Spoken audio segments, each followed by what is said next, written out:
ہم لاتے ہیں ٹاپ نیوز، آپ کے فیوریٹ ٹاک شوز اور انلمیٹڈ انٹرٹینمنٹ صرف یوٹیوب پر۔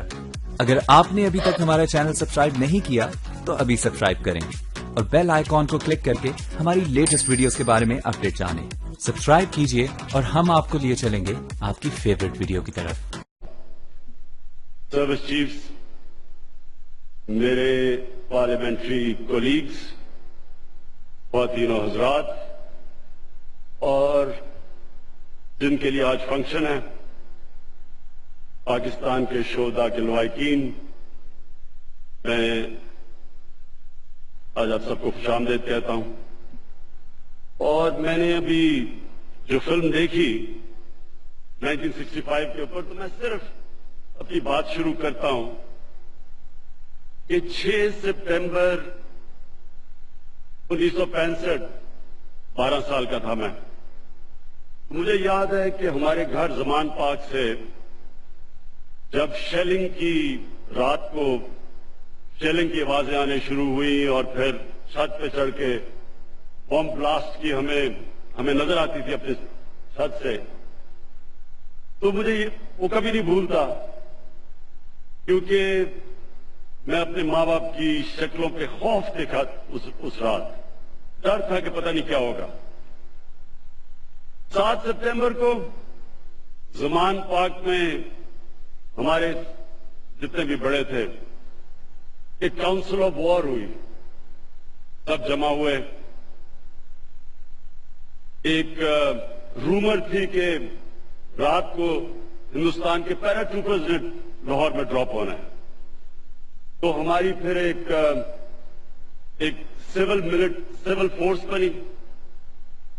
تب جتنے بھی میرے بڑے کزنز تھے انہوں نے زمان پاک میں مورچہ بنایا انڈین پیرا ٹروپرز کی انتظار میں۔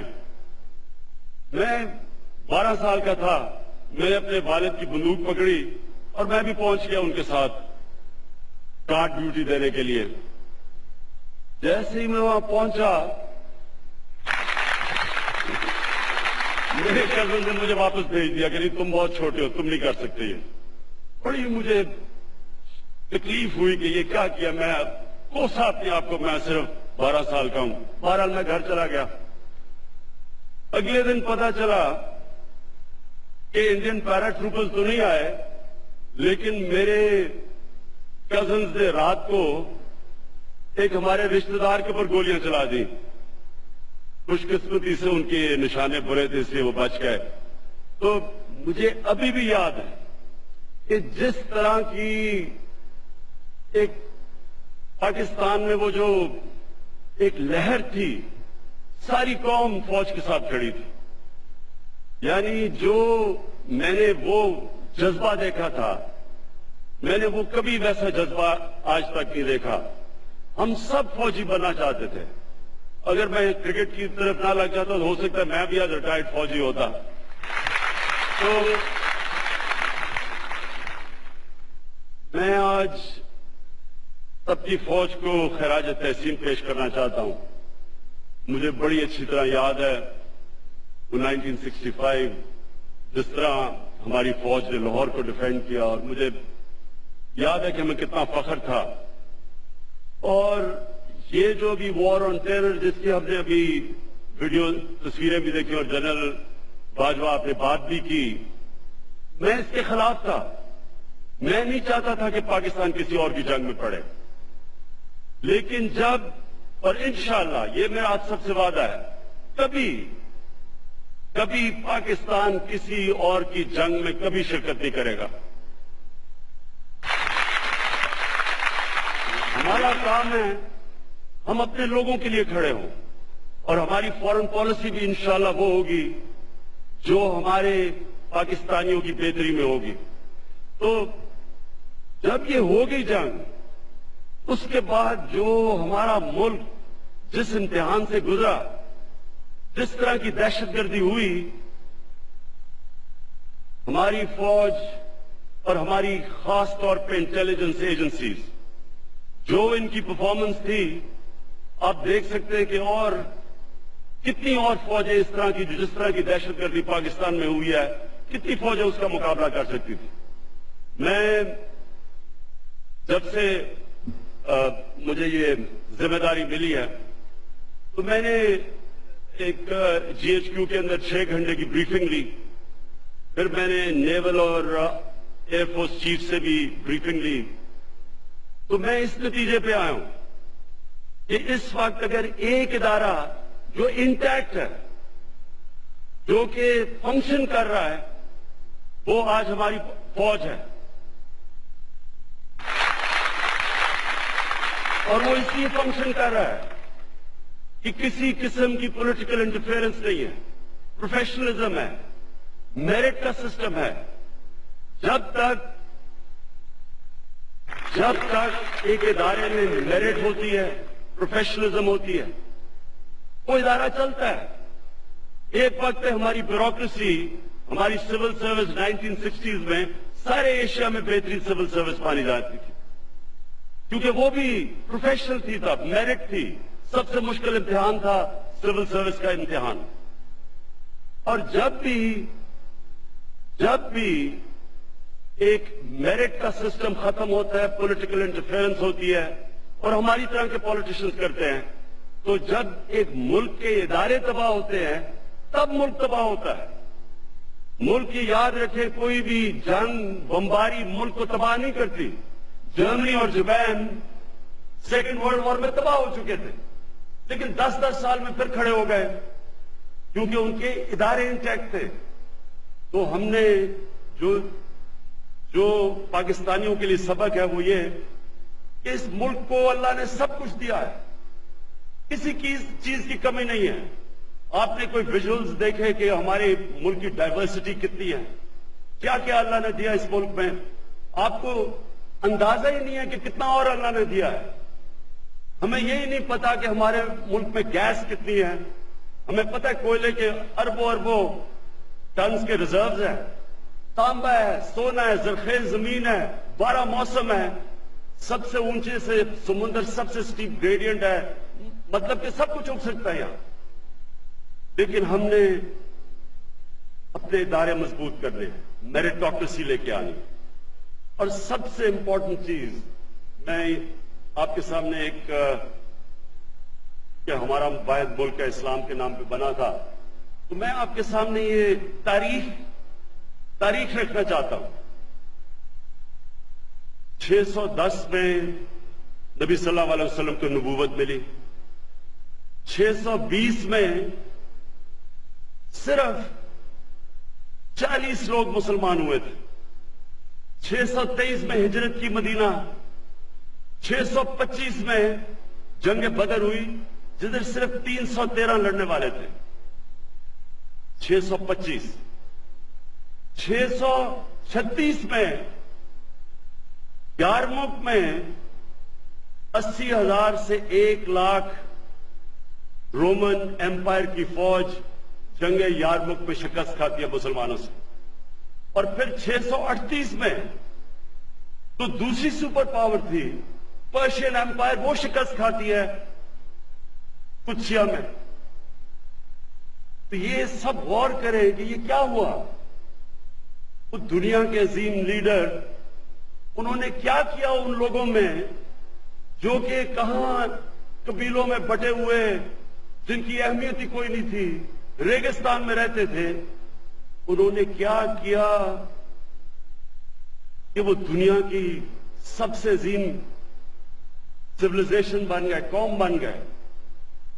کئی صدیوں تک دنیا کی امامت کی. ہمیں قرآن میں اللہ کہتا ہے کہ ان کی زندگی سے سیکھو. ہمیں حکم ہے اللہ کا, ہمیں اللہ حکم دیتا ہے کہ ان کی زندگی سے سیکھو. تو ان کی زندگی سے ہم نے کیا سیکھا؟ یہ واحد ملک تھا جو اسلام کے نام پہ بنا تھا. ان کی زندگی سے ہم نے یہ سیکھا کہ ایک لوگ ایسے اٹھتے ہیں جب وہ قوم بن جاتے ہیں. بٹے ہوئے قبیلوں کو انہوں نے اکٹھا کر کے قوم بنا دیا. اور انہوں نے کیسے قوم بنایا؟ ہر انسان کا سٹیک ہو گیا اس قوم کا حصہ بننے میں. جب ایک انسان کو انصاف ملتا ہے, مطلب یہ کہ طاقتور کمزور پہ ظلم نہیں کر سکتا. جب ایک کمزور یہ سمجھتا ہے کہ ریاست میری حفاظت کرے گی اگر میرا طاقتور سے مقابلہ ہو گیا, تو وہ پھر اس ریاست سے جڑ جاتا ہے, وہ قوم کا حصہ بن جاتا ہے.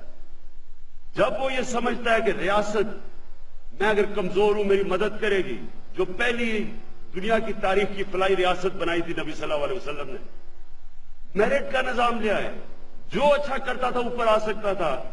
یہ نہیں کہ صرف ایک ایلیٹ کے لیے ایک ملک بنا ہوا تھا. اور انہوں نے تعلیم کے اوپر زور دیا, کوئی قوم تعلیم کے بغیر نہیں اٹھتی. وہ پرنسپلز انہوں نے سیٹ کیے تھے, وہی پرنسپلز آج جو ہمارے مسئلے ہیں پاکستان کے, انہی پرنسپلز پہ یہ ملک اٹھے گا. ہمارے بڑے مسئلے ہیں آج, قرضوں میں ملک ڈوبا ہوا ہے, پانی کا مسئلہ ہے, بجلی کا مسئلہ ہے. یہ میں 2-3 ہفتے صرف پریزنٹیشنز لیتا رہا ہوں ڈفرنٹ ڈپارٹمنٹ سے کہ کتنے مسئلے ہیں پاکستان کے. لیکن میں آج آپ کو کہہ رہا ہوں یہ ملک اٹھے گا, ایک عظیم قوم بنے گی.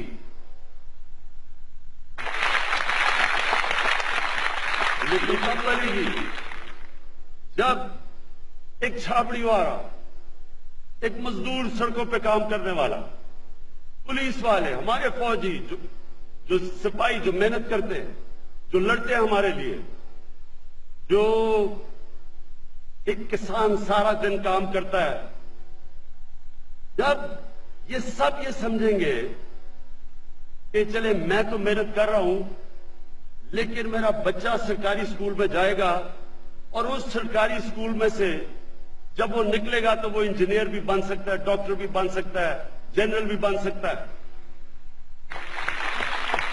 جب وہ مزدور یہ سمجھے گا کہ اگر میرے سے کوئی ظلم کرتا ہے, میرے حقوق نہیں ملتے, تو میں اگر عدالت میں جاؤں گا مجھے انصاف ملے گا.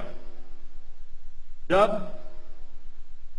یہ کمزور طبقہ یہ سمجھے گا, چھاپڑی والا, کہ اگر میرا بیوی بچے بیمار ہوتے ہیں تو وہ ہسپتال میں جائیں گے, ان کا علاج ہوگا مفت, ان کو پیسے نہیں دینے پڑیں گے. وہ یہ سمجھے گا کہ میرا بیٹا اگر محنت کرے گا تو وہ بڑے سے بڑے عہدے پہ پہنچ سکتا ہے. تب وہ ایک قوم کا حصہ بننا چاہتے ہیں, تب وہ اس قوم کے لیے لڑنا چاہتے ہیں, وہ اس قوم کے لیے مرنا چاہتے ہیں, وہ اس قوم کو بچانا چاہیں گے.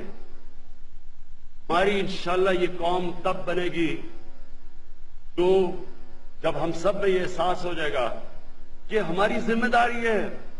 یہ جو 43% بچے جن کی سٹنٹڈ گروتھ ہے کیونکہ ہم ان کو خوراک پوری نہیں ملتی, جب ہم ان کو اپنے بچے سمجھیں گے, جب ہم یہ سمجھیں گے کہ جو مدرسوں میں 24 لاکھ بچے پڑھ رہے ہیں ان کا بھی حق ہے اس ملک میں اوپر آنے کا, جج بننے کا, جنرل بننے کا, یہ بھی اوپر آ سکتے ہیں. یہ قوم تب بنے گی. قوم ایسے نہیں بنتی کہ تھوڑے سے لوگ امیر ہو جائیں, پریولیجز ان کی, انگلش میڈیم سکول ان کا, باہر علاج ان کا, اچھی اچھی نوکریاں ان کی, اور نیچے لوگ بچارے محنت کر رہے ہیں, روزگار کے لیے باہر جانا پڑتا ہے. 8,000 بعد پاکستانی جیلوں میں پڑا ہوا ہے کیونکہ وہ بچارے روزگار کے لیے ویزا بھی لیتے ہیں, پھر یعنی انلیگل بارڈر بھی کراس کرتے ہیں, صرف روزگار کے لیے, کیونکہ ہم اپنے ملک میں روزگار ان کو نہیں دے سکتے. تو یہ آج میں آپ سب کو یہ کہنا چاہتا ہوں کہ دیکھیں, ہمارے لیے نبی صلی اللہ علیہ وسلم نے وہ پرنسپلز دے دیے تھے جس سے وہ بٹے ہوئے عرب, ریگستان میں رہنے والے غریب ترین لوگ, ان کو اٹھا کے انہوں نے دنیا کی امامت کروائی. یہ تاریخ کا حصہ ہے, یہ کوئی گریک میتھولوجی نہیں ہے, یہ ہیومن ہسٹری کا حصہ ہے. فال آف دا رومن ایمپائر کے اندر پورا چیپٹر ہے کہ کیسے سرکار مدینہ نے اٹھا کے اور دونوں سپر پاورز کو گرا دیا. یہ تاریخ کا حصہ ہے, اور ہمیں اللہ نے کہا ہے کہ ان کی زندگی سے سیکھو, اور ہم نے ان سے سیکھنا ہے. یہ قوم نے اگر اوپر جانا ہے تو ہم نے سیکھنا ان سے. میں جنرل باجوہ آپ کا آج شکر گزار ہوں, پہلی دفعہ میں ایسی فنکشن پہ آیا ہوں. میں یہ آپ کو کہنا چاہتا ہوں کہ یہ جو ایک متھ بنائی ہوئی ہے سول ملٹری ریلیشن، یہ کوئی جی آپس میں کوئی بڑی کشمکش چل رہی ہے، کوئی ایسا ایشو نہیں ہے. ہم سب کا ایک ہی کامن گول ہے، ہم نے اس ملک کو اٹھانا ہے. ہمارا جینا مرنا پاکستان ہے. میرا یہ رہنا مرنا جینا، باہر میں نے کمائی کی لیکن سارا کچھ آج میرا پاکستان میں ہے. میں اس ملک کے ساتھ ہی اوپر جاؤں گا، اسی کے ساتھ نیچے جاؤں گا. اور مجھے پتا ہے آپ بھی اسی طرح سوچتے ہیں. اور پاکستان فوج ایک ادارہ ہے، اور انشاءاللہ باقی سارے ملک کے اندر اداروں کو بھی، جو ادارے کمزور ہوئے ان کو بھی ہم اٹھائیں گے. یہ مثال ہے ہمارے سامنے کہ ایک ادارہ اگر انٹیکٹ ہوتا ہے تو یہ جنگ لڑے ہیں پچھلے 15 سال، جس میں سارے ہمارے دشمن کود پڑے تھے، پوری انہوں نے کوشش کی پاکستان میں تقسیم کرنے کی، لڑائی کرنے کی، دہشت گردی کرنے کی، پورا فائدہ اٹھایا جب ہم کسی اور کی جنگ میں گئے. یہ ایک آج پاکستان قوم کی طرف سے آپ کو خراج تحسین پیش کرتا ہوں کہ جس طرح آپ نے اور انٹیلیجنس ایجنسی سے مل کے ہمیں اس جنگ سے نکالا. میں شہداء کا جو ان کے لواحقین ہیں، میں ان کو ایک صرف آخر میں بات کہنا چاہتا ہوں کہ دیکھیں، ہم جب نماز پڑھتے ہیں تو ہم اللہ سے کہتے ہیں کہ اللہ، ایک ہی چیز مانگتے ہیں اللہ سے کہ اللہ ان کے راستے پہ لگا جن کو تو نے نعمتیں بخشی ہیں. تو نعمتیں تو اللہ نے سب سے پہلے پیغمبروں کو بخشی ہیں، اور پیغمبروں کے بعد جو سب سے بڑا درجہ ہے وہ شہیدوں کا ہے. تو آپ سب کو جنہوں نے اس دور پہ اپنے قریبیوں کو شہید ہوتے دیکھا ہے، تو آپ کو یہ اس چیز کی پورا مطمئن ہونا چاہیے کہ ہم تو آخرت میں ماننے والے ہیں. مسلمان تو ہے ہی وہ جو آخرت میں مانتا ہے. تو آپ سب کو اس چیز پہ مطمئن ہونا چاہیے کہ اللہ ان لوگوں سے جنہوں نے ہمیں بچانے کے لیے اپنی جان کی قربانیاں دی، اللہ کے لیے پیغمبروں کے بعد سب سے بڑا درجہ ان شہیدوں کا ہے. بہت شکریہ.